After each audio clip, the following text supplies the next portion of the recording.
मैं आपको ये बताऊंगा कि अगर आप नॉन टेक्निकल हैं उन तमाम लोगों से, ऐसा नहीं है कि एक नॉन टेक्निकल बंदा खुद से एक्सपेरिमेंट करना शुरू करे और अपना टेक स्टार्टअप नहीं बना सकता, लेकिन प्रोबेबिलिटी बहुत कम हो जाती है। अगर मैं मोहतात तरीके से कहूँ तो 5% भी नहीं होगी, 3% 4% लोग कामयाब होंगे आउट ऑफ 100।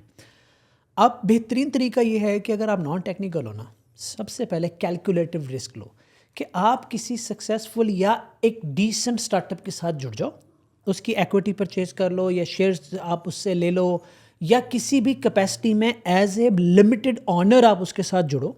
जब आप ऐसा करोगे तो क्या होगा कि रिस्क आपका होगा 1%, 2%, 3%, 4% जितनी आपने इक्विटी ली, और इक्विटी में जो पैसे लगे वो भी रिस्क पे नहीं होगी क्योंकि कंपनी ऑलरेडी डिसेंट चल रही है। लेकिन सबसे बड़ा फ़ायदा होगा कि जब आप 1-1.5 साल एज ए ऑनर किसी कंपनी के साथ गुजारोगे तो उसकी जो माइक्रो लेवल डिटेल है वो आपके सामने एक्सपोज होंगी। उनको आपके अपने प्रोसेसेस भी बताने पड़ेंगे, शीट्स भी दिखानी पड़ेंगी, क्लाइंटल भी ओपन करेंगे, मार्केटिंग स्ट्रेटजी भी आपके सामने ओपन हो जाएगी, डेवलपमेंट स्ट्रेटजी भी ओपन हो जाएगी, टेक्निकल हायरार्की भी आपके सामने आ जाएगी, HR पॉलिसीज़ भी आपके सामने आ जाएंगे, हायरिंग एंड फायरिंग आप देख लेंगे, on boarding and off boarding क्या प्रोसेस से आप वाकिफ़ हो जाएंगे। There are so many things, क्योंकि जब आप ऑनर होते हैं तो अब लिमिटेड एक्सेस आपके पास नहीं होती। जब आप 1-1.5 साल इस कैपेसिटी में गुजारते हैं, देयर आर चांसेस कि वो कंपनी शूट कर जाए अपवर्ड। अगर वो कंपनी अपवर्ड शूट करती है तो आपके पास प्रॉफिट है, आप अपना प्रॉफिट लें, निकालें और अपना स्टार्टअप शुरू करें।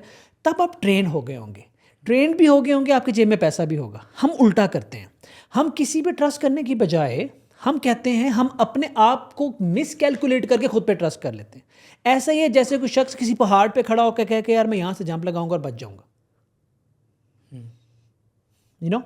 तो आपको हमेशा रीजनेबल होना पड़ता है, रियलिस्टिक होना पड़ता है। टेक्नोलॉजी की फील्ड के अंदर जब आप as a non technical person जाते हो तो एक टेक्निकल बंदा टेक्निकल क्लाइंट से बात करके आपको आके बताता है कि सर ये प्रोजेक्ट 4 दिन में होगा, हो सकता है वो 4 घंटे का हो। जब आप क्लाइंट को 4 दिन कहेंगे वो क्लाइंट दफ़ा हो जाएगा, चला जाएगा, छोड़ देगा आपको, भाग जाएगा। मैं आपको सही बता रहा हूँ। फिर आके कहते हैं जी क्लाइंट चला गया, बंदा है गंदा, तो चलो दफ़ा हो गया। नहीं, दिस इज़ रॉन्ग। आपने उसको टाइम गलत दिया या आपने उसको कॉस्ट गलत बताई, तो आप किस पे रिलाय कर रहे हैं? आप किसी हायर्ड एम्प्लॉय पे रिलाय कर रहे हैं ना। ठीक है, उसका तो ये बिजनेस नहीं है ना, वो तो अपनी सैलरी के लिए आपके साथ काम कर रहा है, वो अपना कंफर्ट देखेगा, वो आपके बिजनेस का कंफर्ट नहीं देखेगा। लेकिन अगर आप टेक्निकल हो या आपकी फाउंडेशन अच्छी है या आपके प्रोसेस बनाने की एबिलिटी अच्छी है तो आप उस पर रिलाय नहीं करोगे, आप अपनी कंपनी के ऑटोमेशन एंड प्रोसेसेस बना के उस पर रिलाय करोगे। आपको कोई इंसान धोखा नहीं दे सकता फिर, क्योंकि अगर आपके प्रोसेस स्ट्रांग है, धोखा देने की प्रोबेबिलिटी यू कैन से बहुत रिड्यूस हो जाती है। तो आपने प्रोसेसेस बनाने, अपने आप को पहले स्ट्रांग करें, फिर अपने प्रोसेसेस को स्ट्रांग करें, फिर अच्छे लोग लाने होते हैं आपने अपनी कंपनी के अंदर। तो इस तरह से आप आगे एक्सपेंड करते हो। लेकिन अगर मैं आपको बताता हूँ कि आपने पैसा लगा के बहुत मार्केटिंग कर दी, बहुत सारे रिसोर्स हायर कर लिए, क्योंकि आपके पास पैसा है ना भाई, बहुत सारे क्लाइंट आ गए, अब काम हुआ, काम डिलीवर हुआ, पैसा आया, उस पैसे को आपने री इन्वेस्ट किया और लोग हायर कर लिए, कंपनी बड़ी हो गई।